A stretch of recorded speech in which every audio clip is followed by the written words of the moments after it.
Hi friends, குயிக்காக ஈஸியாக ஒரு நண்டு மசாலா செய்ய போகிறேன். வாங்க இது எப்படி பண்ணலான்னு பார்ப்போம். நண்டு நல்லா க்ளீன் பண்ணி எடுத்துட்டேன். சில்லி பவுடர் போட்டேன், உப்பு போட்டுட்டேன், மல்லித்தூள் போட்டுக்கிட்டேன், மசாலா கரம் மசாலா போட்டுக்கிட்டேன். ஸ்வீட்னஸ்க்காக லைட்டாக கொஞ்சம் டொமேட்டோ கெச்சப் ஊற்றிக்கிறேன். அரைக்கிறதுக்காக நம்ம ஒரு பெரிய வெங்காயத்தோட பாதி நான் போட்டிருக்கேன்.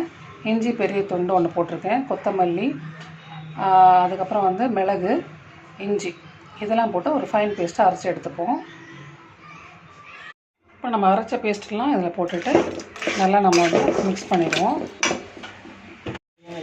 நம்ம இப்போது நல்லெண்ணெய் ஊற்றிக்கலாம். ஏற்கனவே மசாலா பரட்டி வச்ச கடாயிலே தான் நான் நல்லெண்ணெய் ஊற்றிருக்கேன். கொஞ்சம் கருவேப்பிலை சேர்த்துக்கிட்டு அந்த கடாயில் போட்டுக்கேன். இப்போ நல்லா கலவி விட்டுக்கலாம்.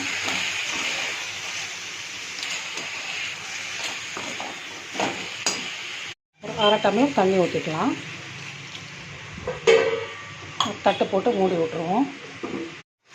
ஈஸி அண்ட் சிம்பிளான நண்டு மசாலா ரெடி. ட்ரை பண்ணி பாருங்கள், என்ஜாய் பண்ணுங்கள். ஸோ என்னோட சூப்பரான டின்னர் ரெடி. கிழங்கு நண்டு masala. Have a good day. Bye.